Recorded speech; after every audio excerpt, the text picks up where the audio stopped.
We always say don't have nightmares. Most people have hearts of gold. Well, Crimewatch viewers do.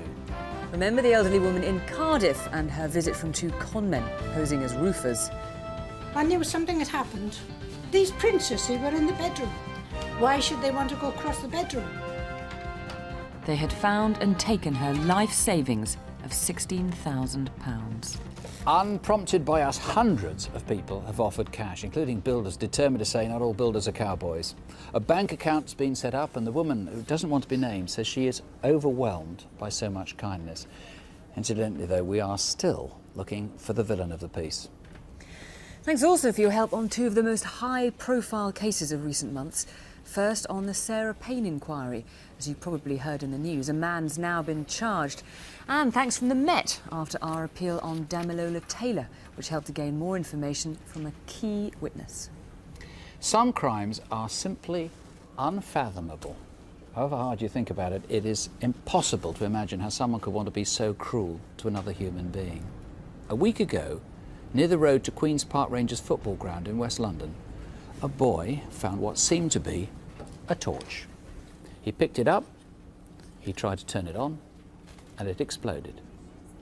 Stephen Menery lost his left hand, his left eye, and received terrible wounds to his chest and body. He'd already lost the sight of one eye through cancer as a baby, so now he's blind. The bomb has also seriously damaged his hearing. Now, no one can possibly have anything against Stephen. He's only 14, he's never done anyone any harm. He's in no position to talk, but his mum, who's staying at the hospital bedside with him, has made this appeal to Crimewatch. They've left my son with no sight, he's blind. They left him with no hands. It's not just the physical scars, his stomach is worse than I expected, actually. And the pain he's going through, especially through that. It's what is just everything.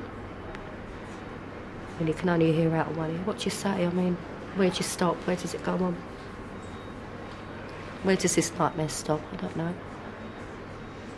He loved the TAs, he loves the cadets, he loves going to the weekends, he loves all the excitement. I think them boots should be worn out with a polish, and every polish he's tried. And he just got his 2-star, which he was very proud of. And we didn't even have time to sew it on. I'm basically, at the moment, I'm on switch off, I have to be, because if I get too much, then I'll break up, and I'm not going to do that. I'm going to be strong for him. As long as he doesn't know I cry, he's okay. I promise you, he'll be all right. He told his mum, how will I be able to use a guide dog? I've only got one hand. I mean, the whole thing is so tragic. Just take us through what happened. He found this in the bushes outside the TA centre as he was going in. Take us through what happened. Yes, he was at the rear of the TA centre, had exited through a fire escape, found this torch, or saw it under a bush which adjoins the pavement, picked it up, and as we all would, turned it on. Nothing happened. He turned it off, and he now tells us, and he's able to tell us a little more each day, that he unscrewed it. Here at the bottom? Yes. And inside saw a small square battery, which only had one of the connectors connected. Tragically, he connected both, screwed it up again, and as he re-entered the TA centre, switched the device on with the horrendous result that we now know. Had it been left in a position where it shouldn't have exploded? In other words, was it left and designed to be harmless, or was it left designed to kill? No, this is designed to kill. No one will make a device like this. It is to maim, and it's to seriously injure and to kill. And the motive, in your view? I cannot ignore that this was a TA centre, that it has strong connections with the parachute regiment, and that high explosive was used. That said, whilst you might lead to terrorism, it could well be the lone bomber. There has been no claim of responsibility. The high explosive, we are still to ascertain what type of explosive it was. Contrary to some reports that we know it's Semtex, that is by no means certain. This could be the lone bomber. So it could be somebody that a viewer knows has an interest in making things explode? Yes. Has had a torch like this? it could be somebody watching now who thinks, I think I know who might have been involved with that. That's exactly the case. It's someone perhaps with an obsession with explosives, known to experiment with explosives, and works on such things as torches and other perhaps innocent articles. And what we are determined to do is, one, prevent this happening again, and we would call for anyone to talk to us on the confidential hotline that we have regarding anyone they suspect, or indeed anyone they saw in South Africa Road this time or last Wednesday. Now that's important. There's a sort of an AstroTurf football ground opposite. A few people would have been playing on that. Anybody who was there, 7 p.m.-ish, sometime like that last Wednesday?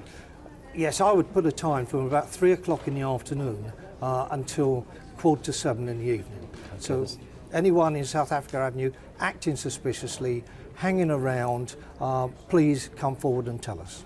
Okay, if there's any way that you can help, any way at all, please, just give us a call. It's a free call number here, 0500 600 600, or you can call the Incident Room itself. That's also a free phone number, 0800 789 321.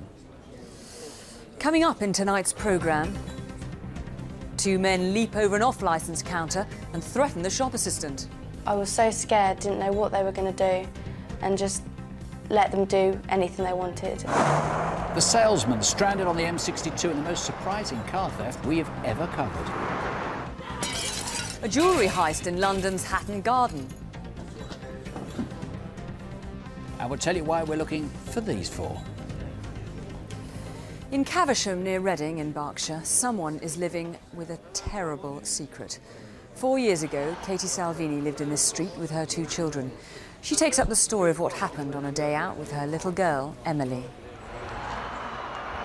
We visited one of these major stores and we did a girly shop. It was our first ever mother-daughter girly shop. I let her loose on all these girls' clothes. She was such a tall, slender girl, wearing these great sort of box dresses that were far too big and wide. We had a lovely time. Got back by 8. She got ready for bed and went to sleep. Went in to check on Zach. I changed his nappy and settled him down with me that night in my bed. And we both fell asleep about 12.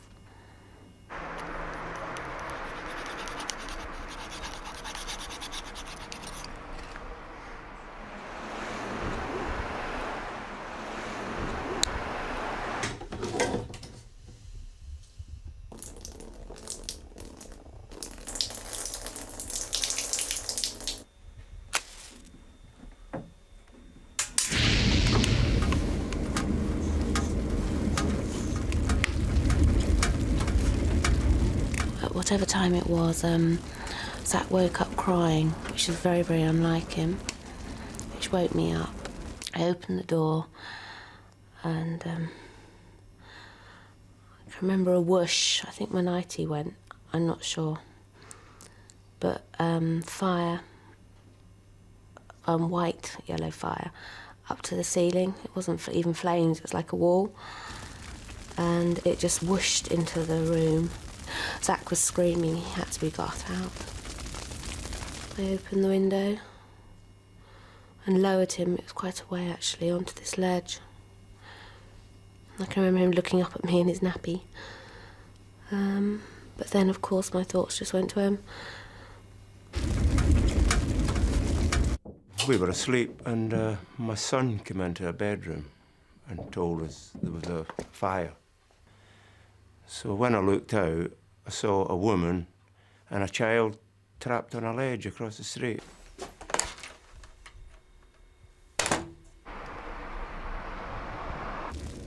The house was glowing behind them. I immediately went across the road and I shouted to pass me the child down. And the slates was all falling off the roof. She passed the child down with his hands and I was able to hold it and catch it and just told her to climb down. All that was ever going through my head was Emily. Emily, I've got to get Emily out.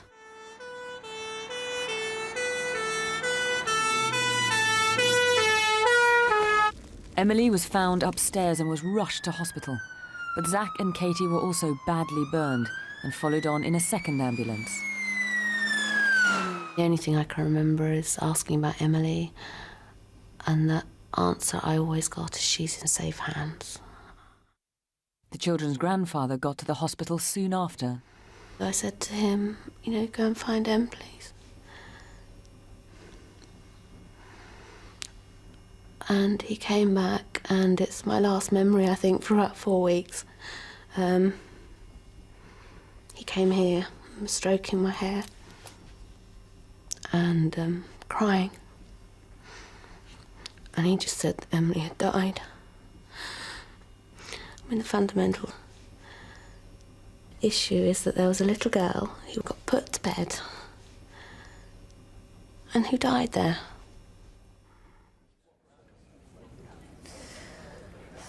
It's hard to imagine how someone could live with themselves after doing something like that. And for Katie, the mother, obviously it's just a harrowing ordeal. And she went back in, didn't she? She tried her best to save Emily. Yeah, it was just not possible to save Emily. The fire was raging up the stairs, the bedrooms were alight. She did her best, but there was no way she could have rescued her daughter. And she was very badly burnt herself, wasn't she? Indeed, it was a miracle that she survived the effects of the flames.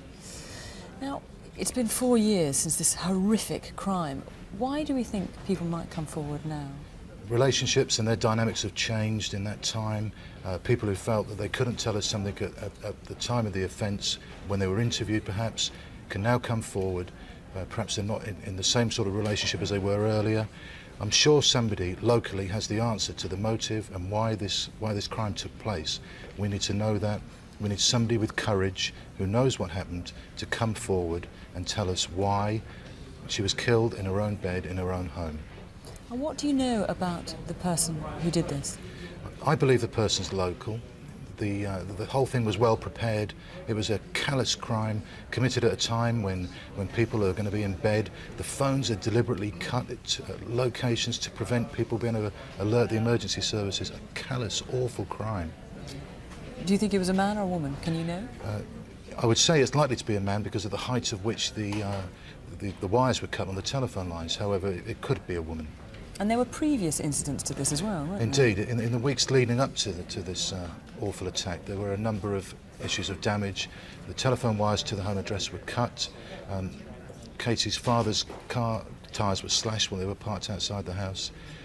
I believe the things that were very strongly connected. It was a pattern of behaviour which ended up in this appalling arson attack. Well, there's a reward on this case, a £10,000 reward. You may be perhaps an ex-girlfriend of the person who did this, didn't feel you could come forward then. You can come forward now. In all conscience, if you know anything, you must call us. Call here in the studio on 0500 600 600 or the instant room on 01189 181 752. Your calls really do help to solve crime. Back in the 1980s, Crimewatch covered several rapes and murders which seemed to be unconnected. But here at the Crimewatch studios, detectives who'd gathered for the appeals realised they were linked. 13 years ago, John Duffy was convicted of 3 murders and a string of sex offences. And on the 2nd of February, the law finally caught up with John Duffy's accomplice, David Mulcahy. He's now serving 3 life sentences. And another conviction. Peter Kroll is now serving 9 years for armed robberies after a police officer watching Crimewatch back in May called in and identified him. I don't really need to tell you much about this next crime. Just have a listen, take a look and make up your own minds. I was working on my lock-off licence and I was on the phone to my friend. The next thing I knew, 2 men charged into the shop.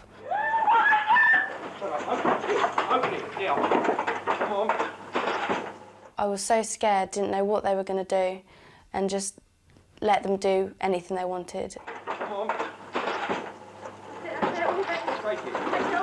Where's the phone card? We haven't got, we don't sell phone cards. Take everything, please. Where's your pencil? Up there. I was petrified, shaking, and it just felt like a dream. I didn't know what was happening. All I remember seeing was this silver gun pointed in front of my head. When they'd left, I didn't know what to do. I was panicking. I checked the phone to see if my friend was still there because I just needed someone to tell. I thought they could be outside I didn't know where they were. She was brave enough to come and tell us her story, and now it's your turn. If you've any idea who these two are, don't let anyone else suffer like this. And who are these two who were seen in the shop before the attack? They could be vital witnesses. Ring 01784 446647. And all of the incident room numbers are on CFAX, page 621. There are only 34 cars like this in Britain. Steel blue, automatic 530 diesel BMWs. In fact, there may now only be 33 because one of them has gone missing. So, if you see one of these, then let the police know so that it can be checked out. Why? We'll take a look at how it was acquired. I don't know if the advert mentioned this, but the 530 diesel we have is a steel blue. I know I'm biased, but it's a really smart car. OK, as you wish, that's fine. But as I say, I've had other customers interested in the car. OK, I look forward to meeting your son-in-law tomorrow at 2:30.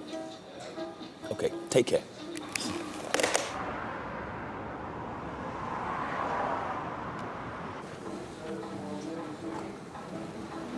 Hi. Hi, yeah, I'm here for a test drive. Yeah, okay. Just want to take a seat in the waiting area. I'll be with you Thank you. shortly, okay? Hello, I'm Victor. All right, good to see you. Pleased to meet you, pleased to meet you. Do you have a good journey? Yeah, not too bad. Bit long, though. Bit tired now. OK. I had a word with your father-in-law yesterday. It's the steel blue 530i diesel. Yeah, that's the one. OK, it's a nice car. It's pretty nice, isn't it? So what are you up to at the moment? Oh, a bit of this, bit of that. I've just finished university. You know, that was a bit of a laugh. Oh, yeah. You know what it's like, study hard, play hard. Oh, yeah, I like this. It's not bad. The engine's a 3-litre diesel. That's 0 to 60 in 7.9 seconds. I've been looking at this model for a while, and now it's a high-performance car. Yeah, I mean, although it is a diesel, it is in actual fact one of the fastest production diesels in the world. Yeah. I'll pull in over here. You can have a drive if you like. All right, great.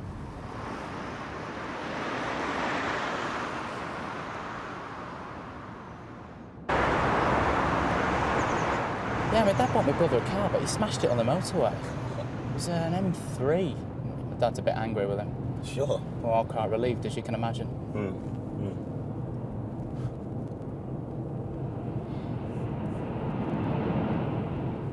Oh, my phone's vibrating. It'll be my dad ringing me. Oh, well, don't worry. I've actually got to talk to him there. I'll just pull over here. OK, yeah, OK.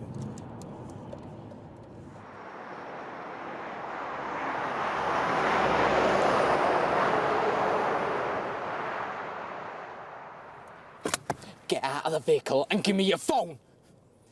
Give me your phone! At that split second, everything changed from a normal test drive into a horrendous nightmare. I couldn't believe that that was actually happening. And almost at the same time, I'm thinking I'm going to be very seriously injured.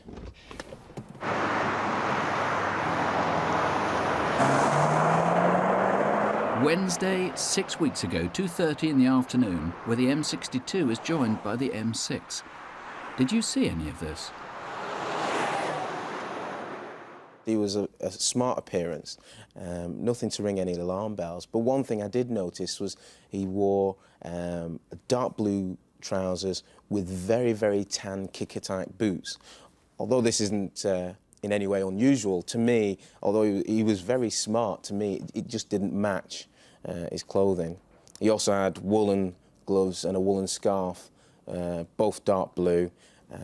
On the day it was cold anyway, but he kept those on even in the showroom. One thing I did notice was he had 2 shaved lines in the left eyebrow. At that point, I was very calm, surprisingly calm. I just picked up the phone, told them I'd just been robbed at gunpoint and had a car taken. And it was only the reaction on the other end of the phone when someone mentioned robbery that's when I lost it, broke down completely. Amazing way to steal a car, isn't it? So have a good look at this missing one, or this is an identical one, the grey leather interior, the steel blue paintwork, the star spoke wheels, and when it was stolen it had that model designation 530D on the boot. It's an unusual crime, as I say. It's forced a pretty big change in security at garages. There is a substantial reward. So ring us here or call the incident room on 01244 613 834. Alsatians, Dobermans and Rottweilers are the normal type of pets you expect to see as guard dogs. Well, meet an unlikely canine hero in Godmanchester, Cambridge. A 13-year-old girl was out for a walk 3 months ago. As she was going along St Anne's Lane, a man approached her from nowhere, pushed her to one side and indecently assaulted her. As you can imagine, she was absolutely terrified. What he hadn't accounted for was that such a harmless-looking dog could give such a nasty nip. The man was scared off, much to the girl and her mother's relief. She has an extremely soft spot for the dog, and he's a big old softie. He really is. Yeah, he was protecting her. He knew something wasn't right. If he hadn't have been there, then I think it could have been a lot worse. The girl gave a very clear description of her attacker. He's about 40, medium height, but quite broad. He had dark, gelled hair and a fat, triangular nose. He was pasty-looking and had bitten fingernails. Well, there may not be a dog around next time to help, so please, if you know who he is, call us here, 0500 600 600, or you can call the incident room direct on 01480 415 800. Just been looking at some of the calls that have been coming in about that bomb that was concealed in a torch that was left by a TA centre in White City in West London, and which blew off the left hand and blinded the 14-year-old Stephen Menery. We've had huge numbers of people. I haven't been able to collate how many yet, but certainly dozens who've been offering money for the family. We've had a lot of people saying the torch is a military issue torch, not a civilian one. We know that, and we think we know a variety of places where it can come from. We're still trying to find witnesses in South Africa Road who saw it being put there. We have, we think, got one significant witness. Later, we'll be reopening a case we covered 11 years ago. A man found stabbed 40 times after his car was hijacked in a busy shopping street. His brother will be here in the studio. And any idea who this is? He could be responsible for the rape of a man in Kent. First, Hatton Garden, London, home of the jewellery trade. A Tuesday in January, soon after the New Year. I was at my desk working. My daughter was just at the back of the shop. My son was in the back office. 3 men, all black, one noticeably taller than the others, charged into the shop, spraying CS gas. There was an almighty crash, which sounded like a shotgun going off, and I ran to the shop to find my daughter just huddled up on the back seat of the shop. And then all of a sudden, somebody pulled a gun at me. The thing that frightened me the most was they were attacking my children. To hell with the jewellery. They made off in a stolen Fiat Punto, which they abandoned in High Holborn. The day before the robbery, it might have been the same 3 men that showed great interest in the shop. They turned up like lunchtime asking questions about some bigger pieces in the window. Hi guys, how can I help you? They just didn't look right. The whole appearance, the way they were asking too many questions and looking around all the time as we're talking to them. And then about 2 hours later, they came back again, looking in the window, looking in the shop. The taller man seemed about 6 foot, light-skinned, thin, with close-cropped hair. The 2 shorter men turned up again at 5:15, and as a precaution, the shop owner removed his most expensive gems from the display. Innocent window shoppers, or was this the gang? Amongst other pieces, the robbers got away with a large amount of high-quality diamond jewellery, including this unique diamond bracelet and this pair of diamond and emerald earrings. Have you seen them? Call us here in the studio, 0500 600 600, or call Crime Stoppers, anonymously if you want, on 0800 555 111, and there is a reward. And now some characters enjoying themselves with other people's money. First, have a look at this man. He's very recognisable because of his distinctive hairstyle. He's run up huge bills using stolen credit cards. And do you recognise this couple? We'd like to talk to them about bunches of roses and a night in a Brighton hotel. Sounds romantic, but it was all paid for with a stolen credit card. He may know nothing about it, but they obviously know each other. Call on both these cases 0500 600 600. We also need to find these next 4 faces. We know their names, but not where they are. The first 2 are particularly dangerous. James Anderson is wanted in connection with a murder and could be armed. Jason Scott we want to speak to regarding armed robberies and an attempted murder. And next we're looking for these 2, suspected of drugs offences. Stephen Johnson from Merseyside and Raymond Parfitt from Nottingham. Ring us here, 0500 600 600. Crime figures are generally going down, but the latest statistics show a rise in street robberies. A lot of those are, of course, kids bullying other youngsters, but they're all dangerous. And here's one involving adults that turned to murder. It happened in the centre of Birmingham in October. The victim was Khalil Rahman, who was locally well known. With my dad, you never get bored. He's got lots of things to say to you. He's always talking. He used to love cooking, and he did come round home and start cooking, but my mum, she didn't used to like eating what my dad used to cook. In fact, Mr. Rahman used to own 4 restaurants, and though he'd more or less retired, he regularly went round to colleagues. I know him from last 15 years. He was a restaurant owner like me, a good friend, close friend. Come out to chill out, I think, with friends. And he chat till 4 or 5 in the morning, talk about, his personal life. Late that Saturday night, in fact now 4:30 Sunday morning, he went to get his car. He said, no, it's already late, I'm going home. At about the same time, a taxi dropped 2 men in Bristol Street. The driver is an important witness. Back in October, did you have a silver Toyota Carina? I could see 2 men coming running towards my car.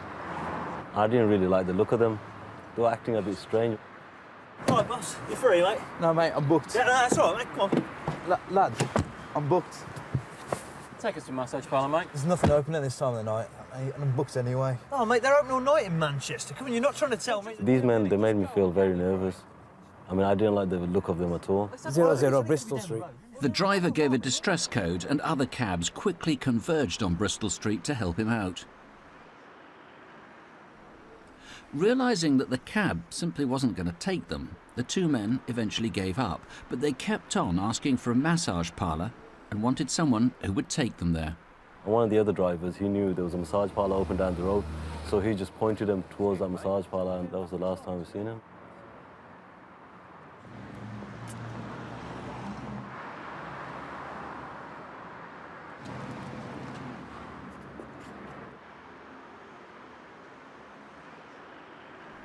Just beyond these cameras, Mr. Rahman was kicked and punched, and his money was taken.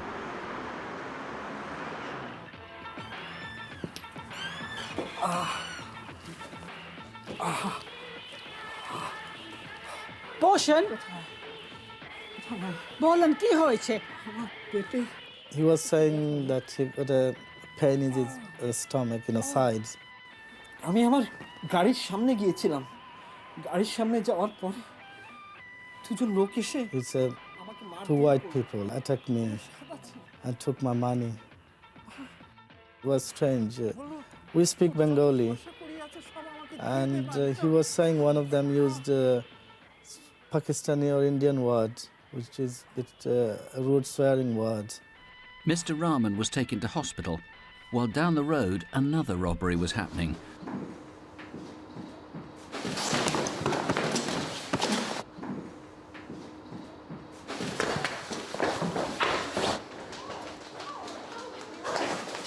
The victim had a Scottish accent. A man who helped him was an Asian in his 30s. They're both important witnesses, and we guarantee they'll be treated with the greatest discretion. They ran off, hailed another cab, and went to a snooker hall where they were refused admission and caused some damage. They told one taxi driver they came from Manchester, but told another it was Liverpool, and implied that they were down in Birmingham for a football match between Sunderland and Aston Villa. Khalil Rahman never came out of hospital. The kicking had ruptured internal organs, and 5 weeks later, he died. it's just a big shock for all of us. Just for £90, they just went and murdered my dad. My brothers and sisters, they're only young. I mean, the youngest one is 4 years old. She doesn't know what, she hasn't had time with my dad much. She doesn't know what dying is.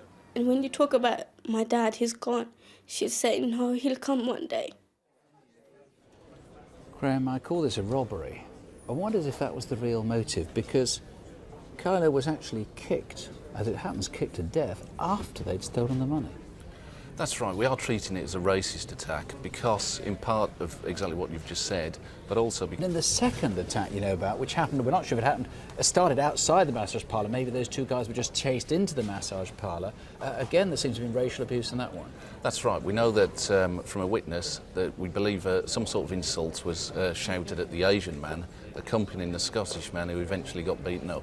Now, it's absolutely critical those two come forward. They're really important witnesses, those who were chased into the massage parlour. Absolutely. There's the chap with the Scottish accent, who actually was the white guy they caught up with, who actually got the kicking. That's right, yes. Now, it looks like these two could have been away day people, gone to Birmingham, to have a night out, massage parlour, kick a few heads in and all the rest of it.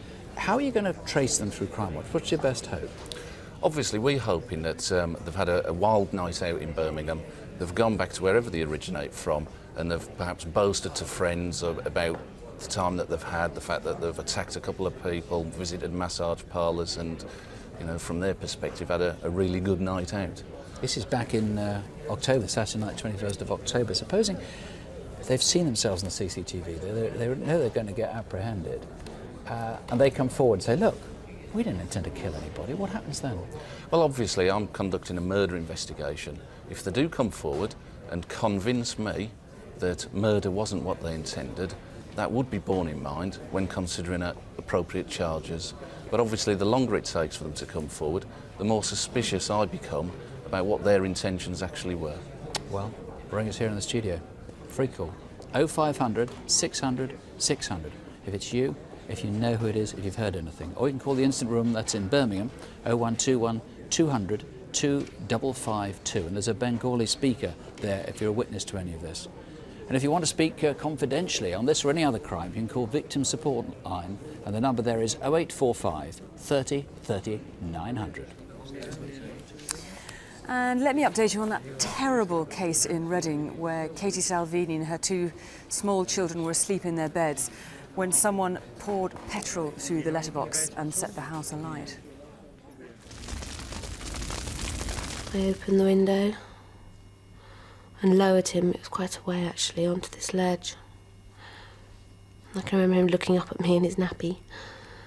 But then, of course, my thoughts just went to him. And Emily died in that fire. Now, we haven't had as many calls as I would like, to be frank. We've had 2 names mentioned. We need much more than that. You must call in if you know anything at all, if you've heard anyone talking about that. I've got to tell you, someone has rung in calling himself a hardened criminal, and he says he's so disgusted he thinks the person responsible should hand themselves in. So there you are, even the criminal fraternity are disgusted by this. If you know anything, please call us here. Coming up, Albert Patrick, the detective brought out of retirement to solve a case that's 11 years old. Stalking is a frightening crime, and imagine being stalked for 18 years. It's a horrifying thought, and one woman has suffered just that. It started when she was a student. I've spent almost the majority of my life being hunted by this person who is completely relentless in their pursuit of me. This man has slept in my front garden and he has visited where I work as well. I have to be escorted by security. He clearly will put himself at risk of capture in order to get near to me.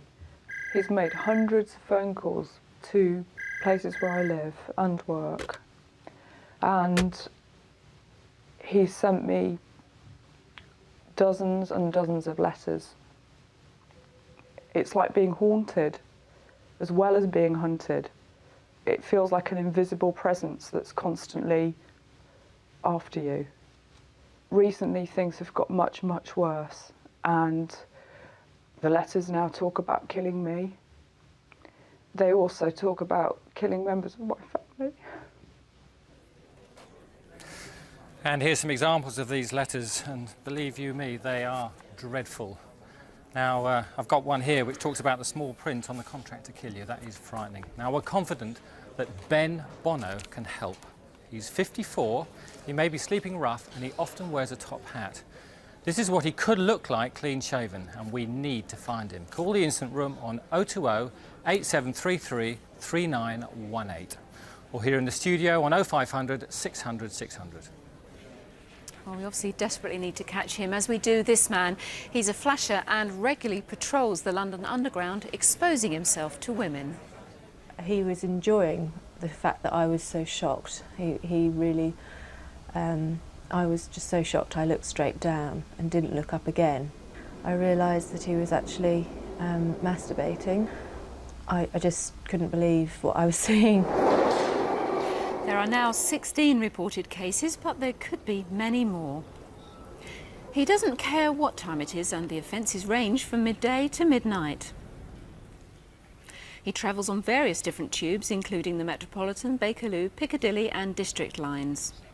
It makes me very angry that he was getting the pleasure out of intimidating me, because by the time I'd reached the concourse at Waterloo, I was just livid that he had put me in that position and made me feel so helpless. And who's this man seen here on CCTV at various different stations? He does fit the description of the flasher, but he could be an innocent passerby. Let us know. One of the victims got a very clear view of his face and was able to put together this e-fit. Do you recognise him? If so, you could prevent further incidents. Please call us here in the studio on 0500 600 600, and you can of course email us here on cwuk@bbc.co.uk. Deal, a seaside town in Kent. It's a place that's popular with tourists. On a Sunday night a month ago, a local resident had gone down to the seafront.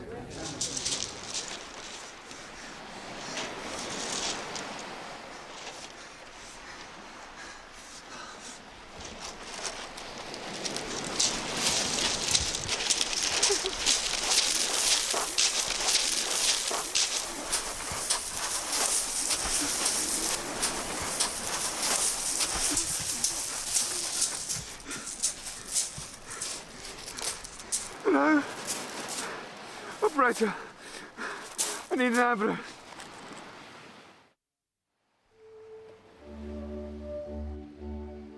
I have a very set routine. I take a couple of hours out every Sunday evening between about 8 and 10 and listen to the radio in the car park by the seafront. On that particular Sunday, there were some cyclists, dog walkers, and people perhaps just walking from one place to another but battling against the cold. A proper winter's night. I've been going to this area now for over 2 years, and the only people who I've met there have always been pleasant and kind. Excuse me, mate. Can you help me find my dog? I've lost him in the surf. Please, mate, I'm really worried I can't find him. Please, mate.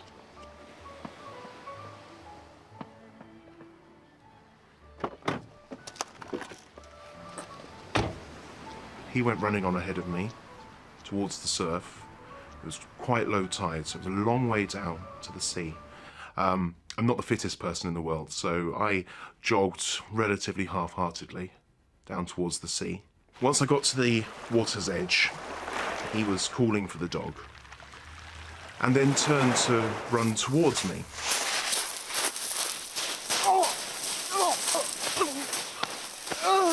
Take your jacket off. I was very, very scared. He tied him up with strips of his jacket. The man was slashed with a knife and raped. His attacker was about 5'10", slim, muscular, and had shaved off his pubic hair. He walked away very slowly, very calmly, very controlled. There was never any fear with this man. he was very aware of what he was doing at every single stage, every single part of it. There were several people in the area by Warmer Castle, Deal, on Sunday 4 weeks ago, who owned this white Nissan parked here. Who else saw anything suspicious? 4 days earlier, a jogger noticed a man who was hanging round the public toilets. Like the rapist, he was in his 20s, average height, slim and muscular.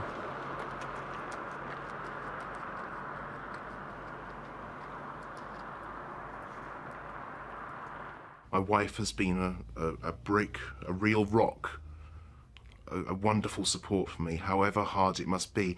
She is a victim in this as well. I come from a very close and loving family, and they find this very hard to contend with, that this could have happened. And it'll take a long time, yeah, it'll take a long time. That was a horrifying ordeal for that man. Let's catch the rapist before he attacks someone else. 0500 600 600 or 01303 289 141. Remember the girl attacked in Stanwell Moor? It's a phone card. We don't sell phone cards. What's that? Take everything, please. Where's your expensive? I was really scared. I was petrified, shaking, and it just felt like a dream. I didn't know what was happening. All I remember seeing was this silver gun pointed in front of my head. I have had 2 names suggested and 1 in the area, so I'm hopeful. But this was a terrifying experience for a young student, simply doing part-time work to earn some money and then find herself confronted by 2 violent robbers. Your help in tracking them down is vital. More feedback on this case on Crimewatch Daily tomorrow at 10 a.m. Unfortunately, we've had very little calls. In fact, I don't think there's been any at all coming in on the brave dog who protected that young girl from being seriously attacked in Godmanchester. Sir John Stevens, the Commissioner of the Metropolitan Police, has ordered a huge review of unsolved murders in the capital. He's brought detectives out of retirement. They've applied new scientific techniques and they reckon some of the crimes can now be cracked. One of them we featured back in 1990. Surinder Gill was a flamboyant character from Southall in West London, an insurance broker who did much of his business by phone. No problems at all. But 11 years ago, when driving here down South Road, Surinder seems to have been hijacked. You can come see us tomorrow. The accountant's not in today. Disconnect. Mr. Gill? Take me to... Mr. For now. Disconnect. Mr. Gill? Soon afterwards, Surinder's car was seen driving onto Beaver's open space in Green Lane, Hounslow. And the following morning, his body was found inside. He'd been stabbed 39 times through the chest and neck.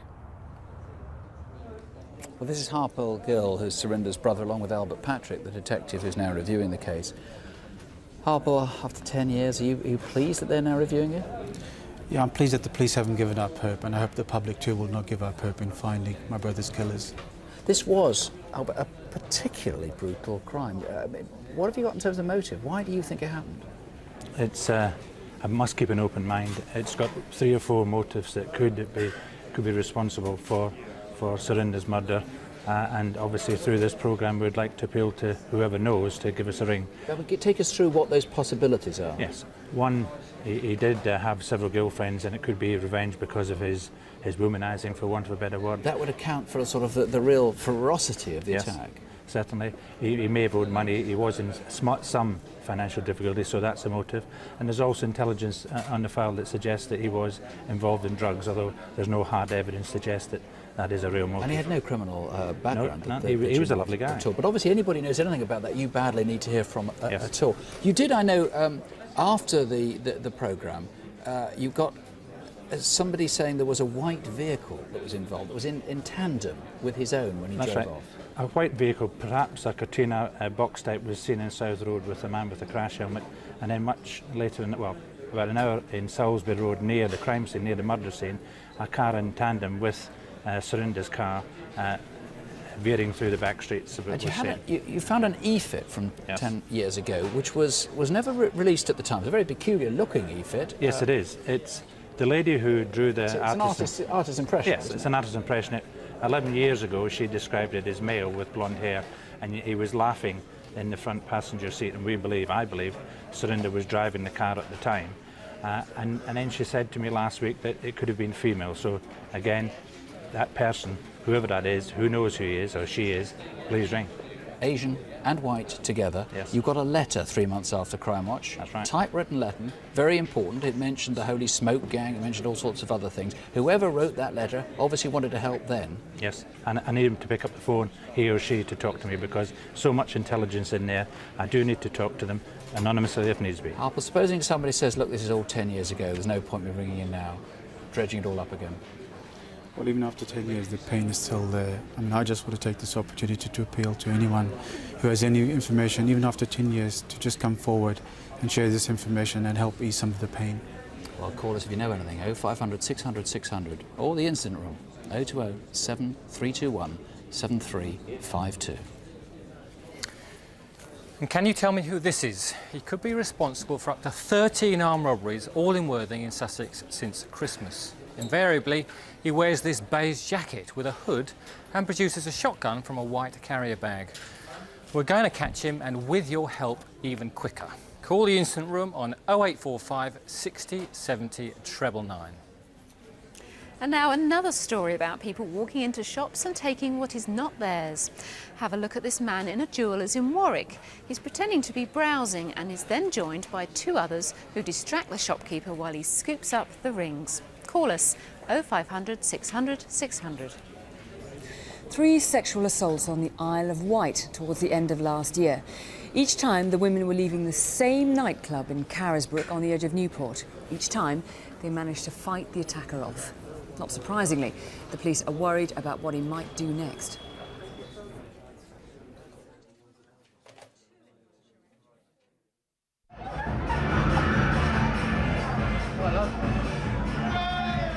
I went to Woody's nightclub and it was just basically an average night. I went to Turquoise and my friend got something to eat and then I carried on walking off up the road. I was actually texting someone on my phone. I was about a quarter of the way into the lane and I could hear someone running behind me.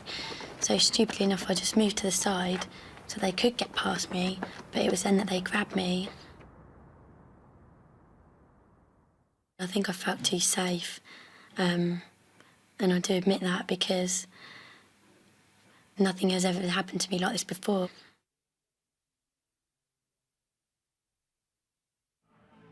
We left the nightclub. Cheers, good night, have a night, thanks. Cheers, thanks. And we went to the kebab house to get something to eat, and my friend actually said to me that I was stupid to walk home and did I want him to walk me home, but I just laughed it off. It wasn't until I was about halfway home that I noticed that someone was following me. He had dark features, like dark eyebrows, dark eyes, quite a prominent square jaw, early 20s. He just caught up really fast. I could see his shadow growing next to me because the lights were behind us, and then just grabbed me from behind. Of course, all my family came over and all my friends. So it's just one person after another having to give me hugs, and I don't know, every time somebody hugged me, it made me more upset, and I just felt like I was crying for days. I come home from work one day and I was just watching TV. Saw on the news that it had happened again.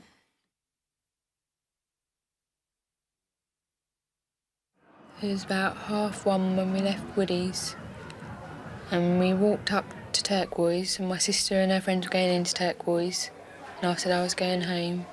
And then I went down left along Caesars Road, and that's when I noticed a bloke. He had a white, like, creamy scarf, and it was just like over the nose. And I had to take my inhaler because I was wheezing because I was getting scared. Then he passed me, so I thought, oh, that's all right, it'll be all right. So when it first happened, it was just like a nightmare in my mind sort of thing. And that's how I'd like to keep it, really. It's like a bad nightmare.